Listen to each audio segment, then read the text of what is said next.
natural y lo que debe suceder es que encuentren en nosotros la expresión de Cristo, no un título, no una religión, sino la expresión del mismo Cristo que se manifiesta en nuestras vidas. Cuando estamos en cualquier lugar, cuando estamos acá, cuando nos encontramos en los grupos en casa, estamos expresando, manifestando al Cristo en el cual habitamos. Por eso hemos estado revisando durante los últimos 8 meses si nuestra expresión como iglesia, individualmente y como iglesia, realmente es la expresión de Cristo o no lo es. Porque podemos hablar verdades, pero hablar verdades es diferente de vivir verdades. Y encontré, anoche estaba mirando la tercera carta de Juan, y encontré este versículo, no lo tengo en las diapositivas, pero me parece maravilloso. Tercera carta de Juan, solo tiene un capítulo, entonces por eso no se dice capítulo tal, sino tercera carta de Juan, versículos 3 y 4, pero leamos desde el versículo 2. Amado, ruego que seas prosperado en todo, así como prospera tu alma, y que tengas buena salud. Está hablándole a un hombre llamado Gallo, y le dice que espera que le vaya muy bien en todo, pero sobre todo como prospera espiritualmente. Pero en los versículos 3 y 4 es donde quisiera que viéramos esto tan precioso. Pues me alegré mucho cuando algunos hermanos vinieron y dieron testimonio de tu fidelidad a la verdad. ¿Era fiel a qué? A la verdad. Esto es de cómo andas en la verdad. La Nueva Versión Internacional dice cómo vives en la verdad. Y dice el versículo 4, no tengo mayor gozo que este, oír que mis hijos andan o viven en la verdad. ¿Cuál es el gozo de Juan, el anciano Juan? ¿Qué? Que exactamente, que los hijos de él, o sea, las personas a las cuales él les compartió el evangelio, hablan la verdad, viven la verdad. Sí, pero ¿en dónde la profesan? En su actuar diario, no acá. Nosotros podemos hablar muchas verdades, podemos ser unos teólogos maravillosos, conocer la Biblia de lado a lado, sabernos todos los versículos y no vivirlos. Por eso el gozo de Juan no es que sus hijos espirituales sepan Biblia o sepan doctrina, sino que la viven, exactamente, que la vivan. Que el Señor nos ayude a ser una iglesia, que cada uno de nosotros viva la verdad. No seamos solamente un poquito más que oidores, porque la oímos pero la repetimos, pero no la vivimos. Hoy vamos a una pausa activa. Hace 8 días por fin terminamos la introducción a la carta a los romanos. Entonces ya después de no sé cuántas semanas en esta introducción, vamos a hacer una pausa activa. Y hoy vamos a ir a un tema de eclesía bíblica. La palabra eclesía, fácilmente saber qué quiere decir, ¿verdad? Iglesia, no es muy diferente al español. Pero cuando hablamos de iglesia o de eclesía, podemos tener una información gramatical, qué quiere decir, por qué es de esta manera, qué quiere decir la palabra en el original, muy bonito, y lo hemos hecho, porque lo hemos hablado acá. Pero mejor vayamos a ver lo que la Biblia nos muestra de lo que es la iglesia, eclesía bíblica. Y nos vamos a centrar ¿en qué parte? ¿En qué tema? El cuerpo, exactamente. Entonces, no vamos a definir, vamos a descubrir qué es lo que nos dice o qué es lo que nos muestra el mismo Señor a través de la Biblia, de lo que es la iglesia, la eclesía. Porque podemos decir que quiere decir asamblea o los sacados afuera, una cantidad de terminología que sí es correcta, que está bien, pero que a veces vuelve y se nos queda en verdades que decimos, pero no vivimos. Nosotros hemos ido madurando, creciendo, y ya no solamente aprendemos Biblia, claro que tenemos que aprender Biblia, pero no es suficiente con aprender Biblia, sino hacer lo que Jesús dijo en Juan 6, comer Cristo. ¿Sí? Comer Cristo, creer de tal manera que Él actúe en nosotros, que nosotros vivamos en Él y lo que expresamos, lo que manifestamos sea a Cristo viviendo en nosotros. Y hoy vamos a hacer algo diferente. Hoy no vamos a hacer lo que normalmente hacemos, que es la reflexión expositiva verso a verso, sino vamos a hacer como una especie de repaso de muchos aspectos que ya hemos tratado a lo largo de varios años, pero qué bueno poder como tratar de compactarlos en un día como hoy para pensar realmente lo que es la eclesía bíblica. Nos decimos iglesia bíblica, pero vamos cada día más a ser una eclesía bíblica, una iglesia como dice la Biblia. Y hoy vamos a hablar del cuerpo. Y vamos a comenzar con este versículo, Colosenses 1, 17 y 18, estos dos versículos. Dice así: Cristo ya existía antes de todas las cosas y por su poder todas subsisten. Él es la cabeza de ese cuerpo suyo que es la iglesia. El que es el principio fue el primero en resucitar para ser en todo siempre el primero. Pregunta, como siempre, de acuerdo con este texto, ¿qué es la iglesia? El cuerpo suyo. La iglesia es el cuerpo de Cristo. Vamos a otro texto. Hoy lo vamos a hacer de manera diferente, como les dije. Efesios 1, 22 y 23. Dios sometió todas las cosas al dominio de Cristo y a Cristo mismo lo hizo suprema cabeza de la iglesia.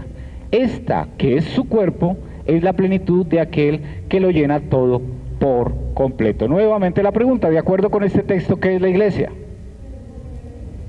El cuerpo de Cristo. Y lo vemos claramente, dice la iglesia, esta que es su cuerpo. Otro texto, Romanos 12, 5.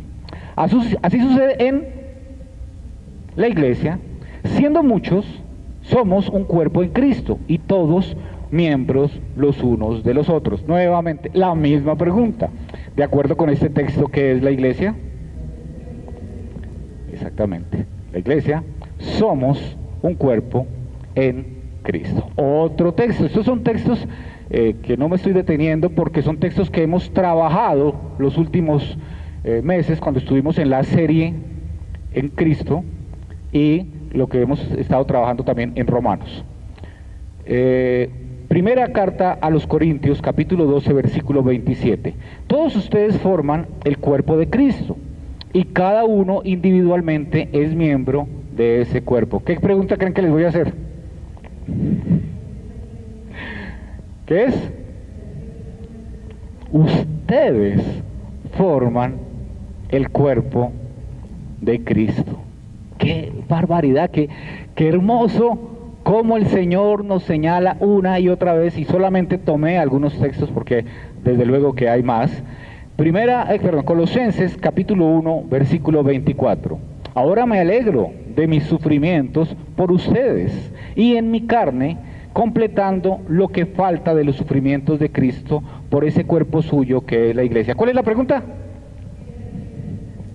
¿De acuerdo con ese texto que es la iglesia? Ese cuerpo suyo, que es la iglesia. Y cuando dice suyo, ¿es de quién? de Cristo, ese cuerpo suyo que es la iglesia. Y vamos a ver un último texto antes de entrar a esto que quiero hacer hoy diferente, que es como revisar algunas verdades que el Señor nos ha mostrado a lo largo de los últimos años, pero sobre todo de los últimos meses. Primera carta a los Corintios, capítulo 10, versículo 17. Por muchos que seamos todos, comemos del mismo pan, indicando que formamos parte de un solo cuerpo, el de Cristo. ¿Cuál es la pregunta?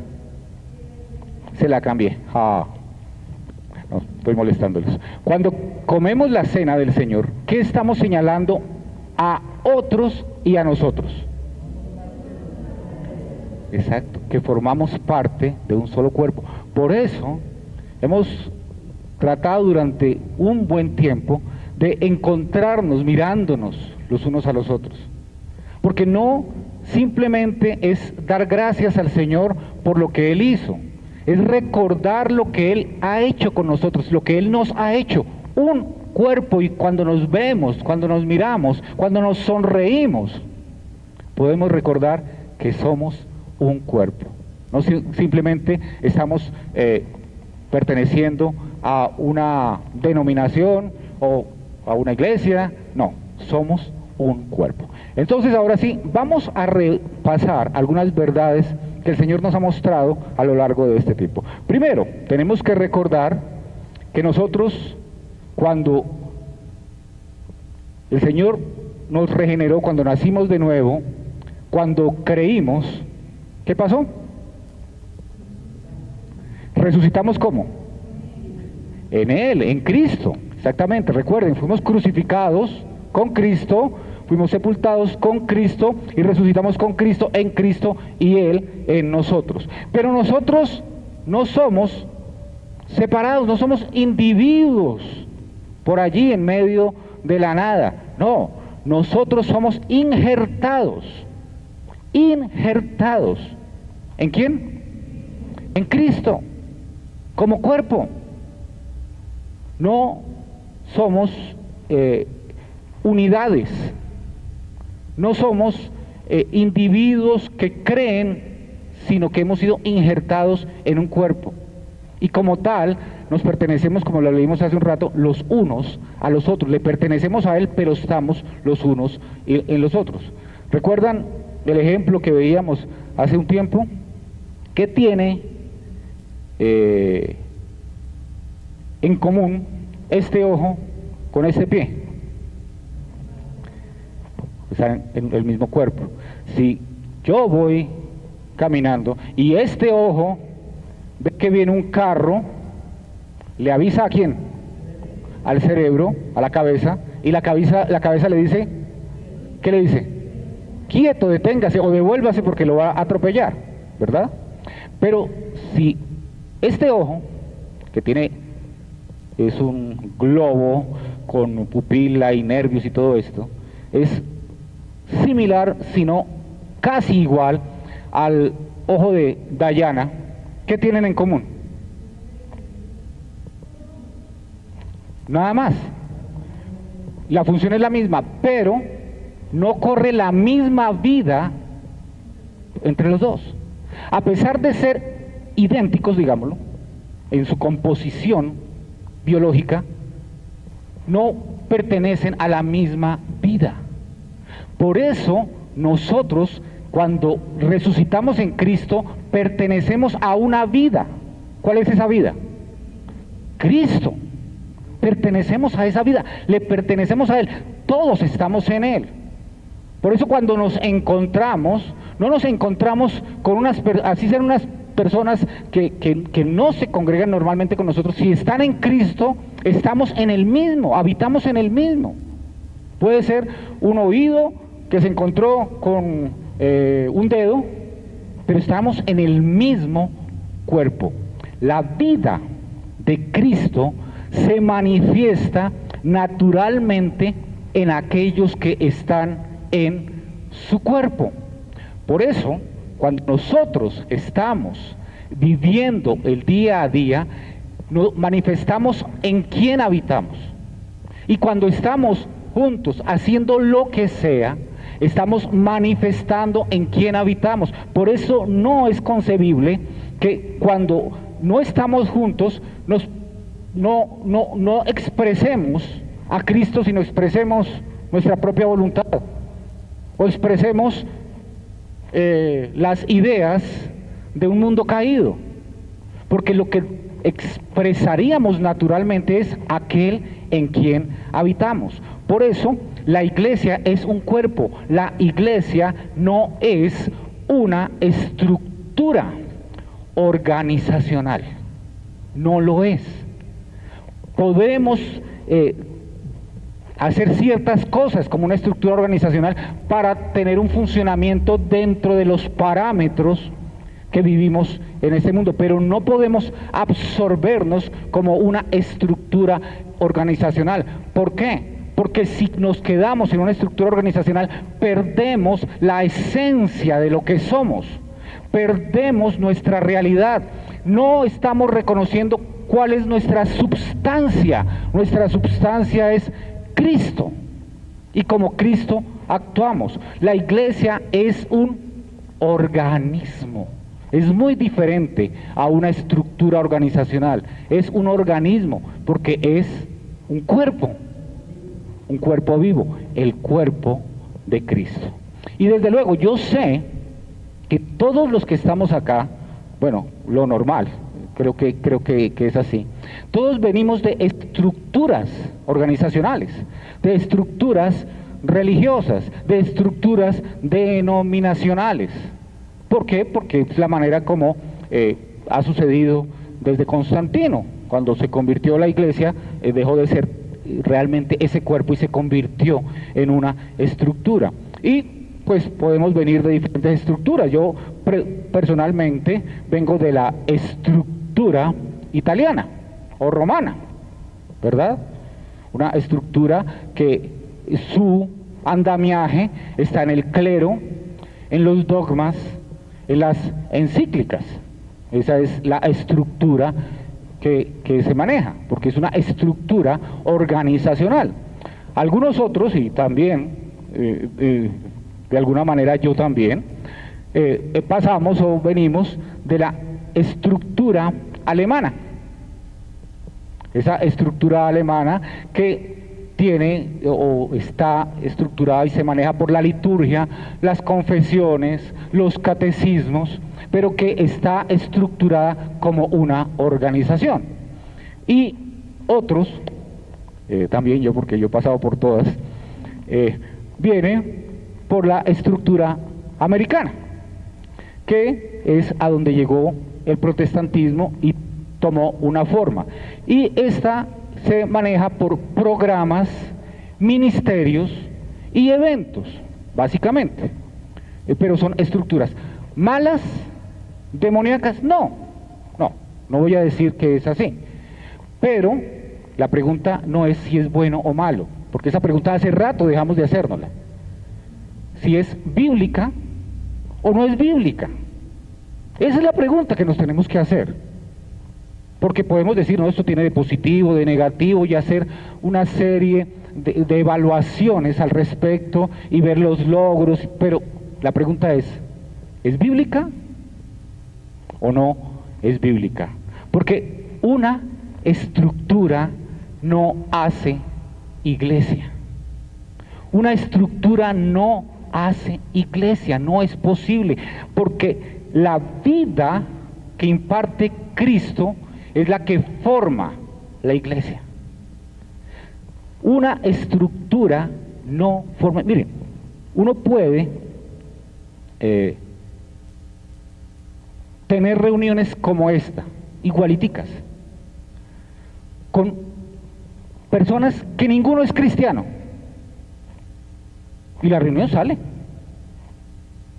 Llegamos, cantamos, oímos la exposición y nos vamos.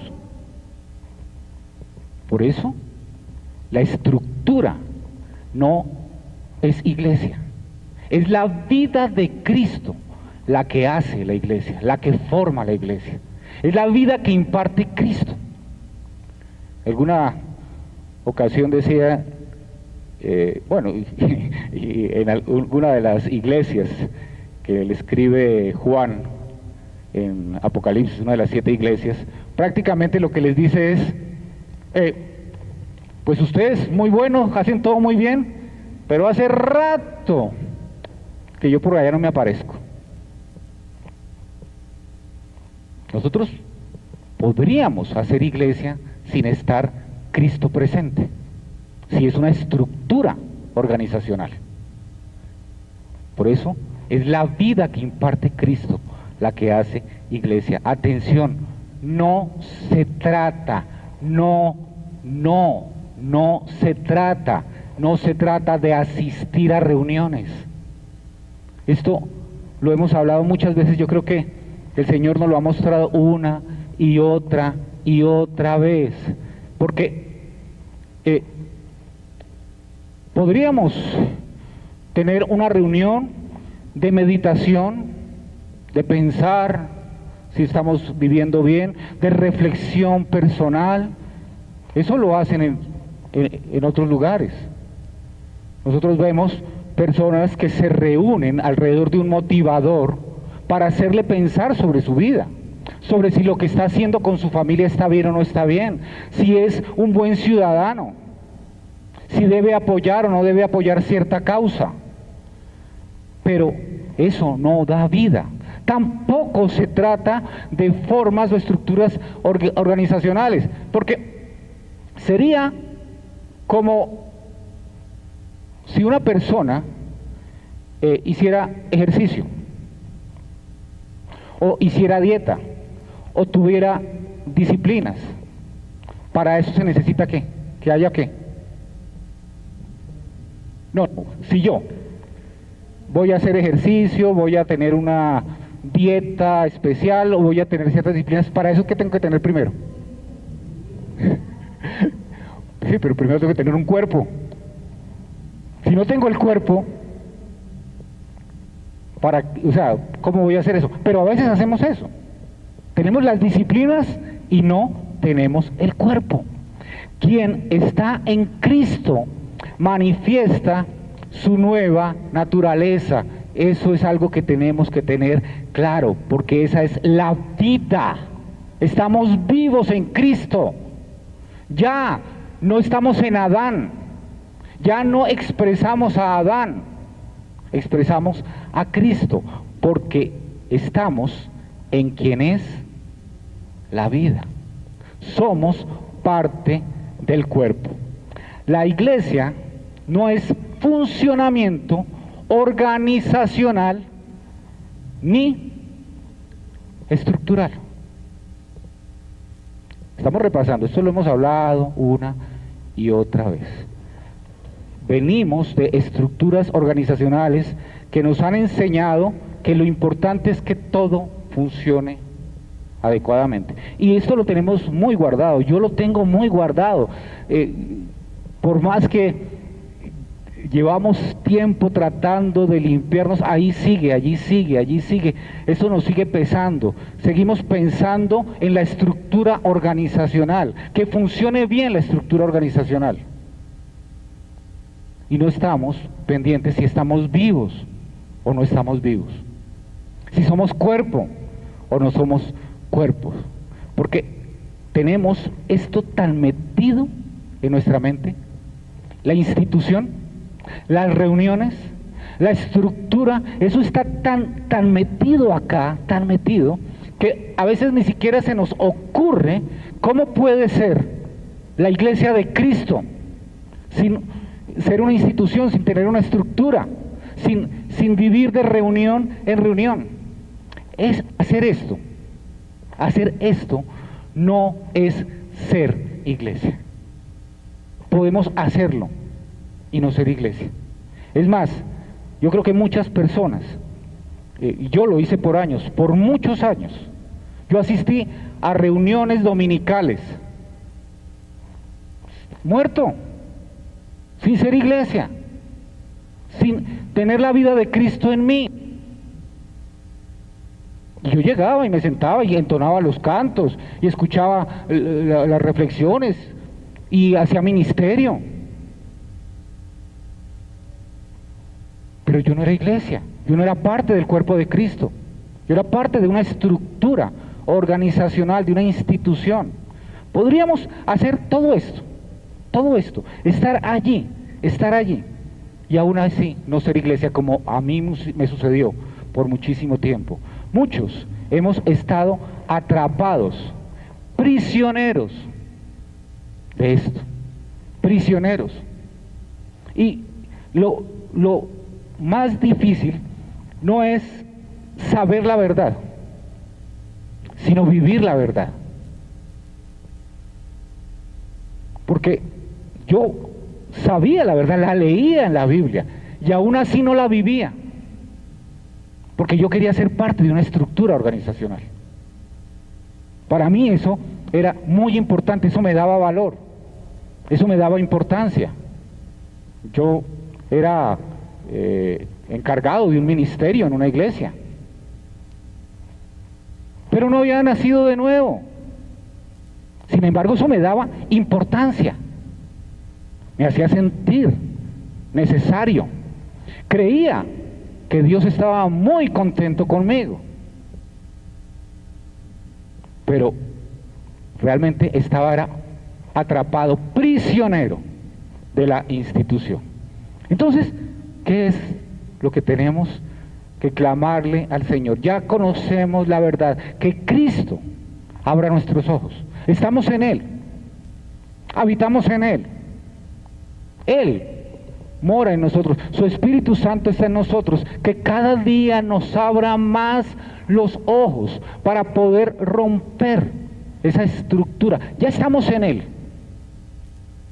Ahora hay que salir de esa prisión, hay que salir de todo aquello en lo cual hemos vivido año tras año, porque no se trata de institución, no se trata de reuniones, no se trata de estructuras, no, ya tenemos que ir dando pasos hacia lo que el Señor quiere hacer con nosotros. Nosotros, les decía, no sé, hace 8 días, hace 15 días, cuando estuvimos en unas dificultades como iglesia, años atrás, ¿qué clamábamos? Señor, que seamos una iglesia bíblica. Señor, que seamos sal y luz en Sogamoso. Pero ser sal y luz, ser una iglesia bíblica, es vivir la verdad, no solamente hablar la verdad. Por eso tenemos que realmente estar vivos en Cristo, vivos en Cristo, y empezar a dejar todo aquello que nos ha atrapado y que no nos ha dejado crecer como la iglesia viva de Jesucristo. Ahora, tenemos que reconocer, Dios ha usado todas estas estructuras, claro que sí, para llamarnos. Esa es la gracia de Dios. Por eso no es satanizar, no vamos a mirar afuera, eso no nos corresponde a nosotros, nos corresponde mirarnos a nosotros. Mirémonos a nosotros, no empecemos a decir, no, es que allí pasa tal cosa, no es que allí tal cosa, no es que allí sucede tal cosa. Tal vez lo hemos hecho y ya, es suficiente, ya eso quedó atrás, ya no es la manera que el Señor quiere que actuemos. Lo que quiere el Señor es que nos miremos nosotros como iglesia y que pensemos si realmente vamos a empezar a mirarlo solo a Él, a dejar de mirar atrás y mirarlo solo a Él, y permitir que Él sea el que imparta esa vida en nosotros. Estamos permitiendo que la vida de Cristo esté actuando en nosotros y a través de nosotros individualmente y como iglesia, que realmente vivamos esa hermandad.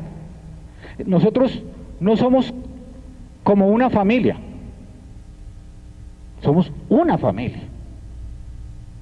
Nosotros no somos como un cuerpo, somos un cuerpo.